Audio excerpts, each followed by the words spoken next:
भारत जल्द ही इतिहास रचने वाला है। पहली बार असफल हुए चंद्रयान 2 से सीख लेकर भारत ने बनाया है पहले से ज्यादा बेहतरीन स्पेसक्राफ्ट, जो चंद्रयान 3 मिशन के तहत चांद को अपनी मुट्ठी में कर लेगा। जी हाँ दोस्तों, 14 जुलाई 2030 के दिन दोपहर 2:35 पर चंद्रयान 3 चंद्रमा के लिए रवाना हो गया है और इस बार का चंद्रयान मिशन पूरी दुनिया को ये दिखाने के लिए तैयार है कि भारत स्पेस रिसोर्सेज के फील्ड में भी पूरी दुनिया से आगे है। और आज हम आपको चंद्रयान 3 मिशन की लॉन्चिंग, चांद की सतह पर लैंडिंग, बजट, लॉन्च रूट और स्पेसक्राफ्ट में किए गए बदलावों से लेकर इसके मुख्य मिशन की पूरी जानकारी देंगे, ताकि आप भी इसरो के इस खास मिशन का हिस्सा बन सकें। तो पूरी वीडियो को जरूर देखिएगा। दोस्तों, आज तक सिर्फ अमेरिका, रशिया और चाइना जैसे 3 देशों को ही चांद पर अपना स्पेसक्राफ्ट उतारने में सफलता मिली है। चंद्रयान 3 मिशन सफल होते ही भारत दुनिया का वो चौथा देश बन जाएगा जिसने चंद्र पर जीत हासिल की हो। आज से करीब 4 साल पहले 22 मई 2019 के दिन भारत ने चंद्रयान 2 को चांद पर भेजने की कोशिश की थी और इस दौरान पीएम नरेंद्र मोदी भी इसरो के बेंगलुरु वाले हेड ऑफिस पहुंच गए थे और पूरा देश यही आस लगाए बैठा था कि चंद्रयान 2 मिशन सफल हो जाएगा। मिशन की शुरुआत में सब कुछ सही चल रहा था और 7 सितंबर के दिन चंद्रयान 2 चंद्रमा की सतह पर उतरने ही वाला था कि तभी चंद्रमा की सतह से सिर्फ 2 किलोमीटर की ऊंचाई पर विक्रम लैंडर से हमारा संपर्क टूट गया और हम चांद पर लैंडिंग करने में असफल हो गए थे। मिशन में मिली इस असफलता से इसरो के चीफ के सिवन काफी ज्यादा भावुक हो गए थे। तभी प्रधानमंत्री नरेंद्र मोदी जी ने उन्हें गले लगाकर सांत्वना दी थी, जिसके बाद प्रेस मीट में पीएम मोदी ने कहा था कि हम यहाँ रुकेंगे नहीं, बल्कि इससे सबक लेकर आगे बढ़ेंगे, क्योंकि विज्ञान यानी प्रयास और सिर्फ प्रयास। यदि अंग्रेजी में बोलें तो एक कहावत याद आती है, try try but don't cry. PM Narendra Modi की कही ऐसी बातों को सुनकर, इनको आधार बनाकर इसरो ने फिर से चंद्रयान 3 को चांद पर भेजने के सपने बुनना शुरू कर दिया था। लेकिन उस वक्त हुई भूल को सुधारने में इसरो को पूरे 4 साल लग गए और अब उन्होंने पहले से भी ज्यादा एडवांस और पावरफुल स्पेसक्राफ्ट तैयार कर दिया है। दोस्तों, चंद्रयान 2 की नाकामयाबी पर निराश होने की बिल्कुल भी जरूरत नहीं है, क्योंकि पृथ्वी के वातावरण से बाहर निकलकर अंतरिक्ष में जाना अपने आप में बड़ी चुनौती है। और जानकारी के लिए बता दें कि अमेरिका अपने सभी चांद मिशन में कुल 26 बार फेल हो चुका है, जबकि रशिया को 14 बार फेलियर का सामना करना पड़ा था। लेकिन भारत ने तो अपनी पिछली असफलता से इतनी बारीकी से सीख ली कि इस बार चंद्रयान 3 का सफल होना तय माना जा रहा है।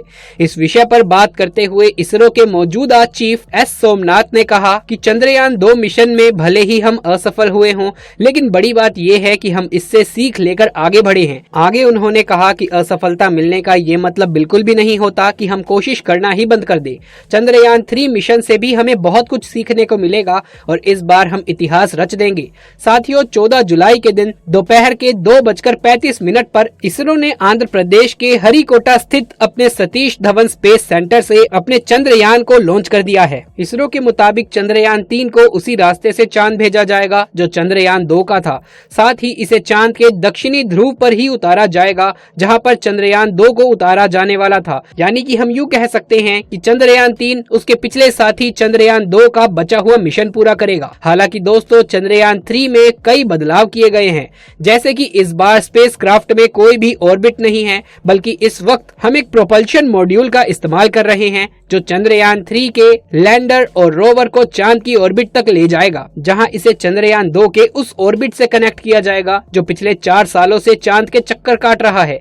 इसरो के इस मून मिशन के मुख्य 3 लक्ष्य हैं, जिसमें पहला है चंद्रयान 3 के लैंडर को चांद पर एक सॉफ्ट लैंडिंग करवाना, दूसरा है इसके रोवर को चांद की सतह पर चलाना और तीसरा चांद पर कुछ जरूरी साइंटिफिक रिसर्च करना। आइए अब एक एक करके इन तीनों के बारे में विस्तार से जानते हैं। सबसे पहले बात करें लैंडिंग की, तो किसी भी स्पेसक्राफ्ट को 2 तरह से लैंड कराया जा सकता है, हार्ड और सॉफ्ट। जिसमें से हार्ड लैंडिंग में कोई भी स्पेसक्राफ्ट अंतरिक्ष में मौजूद ग्रह और उपग्रह पर तेजी से लैंड करता है, जिससे सतह से टकराकर उसके क्रैश होने के चांसेस बढ़ जाते हैं। हार्ड लैंडिंग के दौरान ज्यादातर मामलों में स्पेसक्राफ्ट से हमारा संपर्क टूट जाता है या फिर वो एक जगह पड़े रहते हैं और यही दिक्कत चंद्रयान 2 के विक्रम लैंडर के साथ भी हुई थी। अब कोई भी स्पेस एजेंसी अपने स्पेसक्राफ्ट की हार्ड लैंडिंग नहीं करवाना चाहती, लेकिन कई बार तकनीकी दिक्कतों की वजह से ऐसी लैंडिंग हो जाती है और ज्यादातर मामलों में मिशन फेल हो जाता है। दूसरी तरफ सॉफ्ट लैंडिंग में कोई भी स्पेसक्राफ्ट ग्रह या उपग्रह पर बिल्कुल धीरे धीरे उतरता है, जिससे उसके डैमेज होने के चांसेस कम हो जाते हैं। और चंद्रयान 3 के लैंडर विक्रम को भी इस बार सॉफ्ट लैंडिंग के लिए तैयार किया गया है, जिससे कि इसके पार्ट्स डैमेज नहीं होंगे और ये अपना मिशन पूरा करके फिर से उड़ान भरकर ऑर्बिट से आकर जुड़ जाएगा।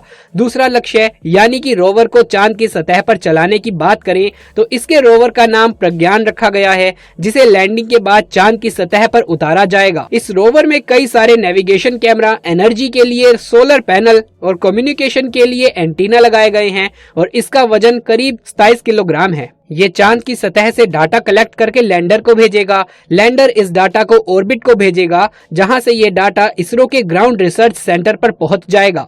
अब इस मिशन के तीसरे लक्ष्य यानी कि रिसर्च की बात करें तो चंद्रमा टीम का लैंडर चांद के उस दक्षिण ध्रुव पर लैंड करेगा जहां आज तक कोई भी स्पेसक्राफ्ट नहीं गया। यहाँ पर लैंडर और रोवर मिलकर चांद के तापमान की जांच करेंगे, चांद पर होने वाली भूकंपीय घटनाओं की जांच करेंगे, साथ ही ये चांद के वातावरण में गैस और प्लाज्मा की जांच भी करेंगे। इसके अलावा कई सीक्रेट साइंटिफिक रिसर्च भी की जाएंगी। कुल मिलाकर इस मिशन में इसरो चांद का वो डाटा कलेक्ट करेगा जो चांद पर मानव बस्ती बसाने की कोशिश को एक और कदम आगे ले जाएगा। साथियों, चंद्रयान 3 का लैंडर चांद पर एक लूनर दिन तक रहेगा, जो कि धरती पर 14 दिन के बराबर होता है, जिसके बाद ये फिर से उड़ान भरकर ऑर्बिट के पास आ जाएगा। इस मिशन का बजट 615 करोड़ बताया जा रहा है। पहली बार सुनने में ये बजट आपको ज्यादा लग सकता है, लेकिन बता दें कि ये बजट पिछले दिनों आई आदि पुरुष फिल्म के 700 करोड़ के बजट से तो कम है और इतने कम बजट में चांद पर जाकर इतने बड़े मिशन को अंजाम देना वाकई में काबिलियत तारीफ होगा।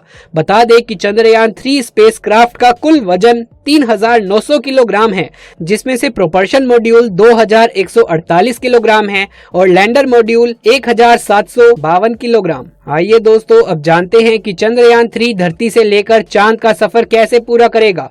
तो चंद्रयान 3 के स्पेसक्राफ्ट को रॉकेट से जोड़कर इसरो ने अपने LVM-3 लॉन्च व्हीकल से जोड़ दिया और ये मिशन LVM-3 के इग्निशन से शुरू हो गया। फिर ऊपर पहुंचने पर इसके अगल बगल लगे हुए S-200 रॉकेट अलग हो गए और आगे चलकर पेलोड को कवर करने वालों को भी खोलकर अलग कर दिया जाएगा। रॉकेट का दूसरा चरण भी अंतरिक्ष में आगे पहुंचकर मेन स्पेसक्राफ्ट से अलग हो जाएगा, जिसके बाद तीसरे चरण में क्रायोजेनिक इंजन चालू कर दिया जाएगा जो चंद्रयान 3 को चांद तक ले जाएगा। फिर ये स्पेसक्राफ्ट धरती के कई चक्कर लगाते हुए पृथ्वी से दूर होता चला जाएगा और एक इलेक्ट्रिकल ऑर्बिट में चांद को अप्रोच करेगा और कुछ देर बाद पृथ्वी के गुरुत्वाकर्षण के दायरे से बाहर होकर चंद्रमा के परिक्रमा पथ पर प्रवेश कर लेगा।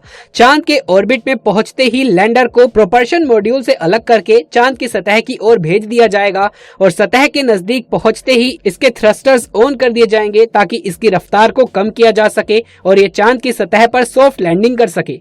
ये लैंडिंग 23 या 24 अगस्त के दिन करवाई जाएगी। दोस्तों, आप में से कई लोग होंगे जो चंद्रयान 3 के लॉन्च को लाइव भी देख चुके होंगे। उनके लिए इसरो ने एक वेबसाइट जारी करी थी और उस पर रजिस्ट्रेशन भी किया था। यहाँ जाकर आपने लाइव लॉन्च को देख लिया होगा, लेकिन अगर आपने अभी तक नहीं देखा है तो आइए आपको कुछ दिखाते हैं दोस्तों। Off normal P1 Here tracking. we have a majestic liftoff of LVM-3 M4 rocket carrying India's prestigious Chandrayaan 3 spacecraft. P2 tracking. तो दोस्तों, अगर आप भी हमारी तरह यही चाहते हैं कि चंद्रयान 3 मिशन में भारत को अपार सफलता प्राप्त हो तो कमेंट बॉक्स में इसरो को अपनी दुआएं जरूर से दें। साथ ही वीडियो पसंद आई हो तो इसे एक लाइक करके अपने दोस्तों और रिश्तेदारों में ज्यादा से ज्यादा शेयर कर दें ताकि सब तक ये जानकारी पहुंच सके और सबको पता चले कि हमने कितनी बड़ी सफलता हासिल करी है। और इस मिशन से जुड़ी पल पल की जानकारी पाते रहने के लिए हमारे चैनल को सब्सक्राइब जरूर से कर ले। जल्द मुलाकात होगी आपसे किसी अगली वीडियो में, तब तक के लिए आप सभी का धन्यवाद।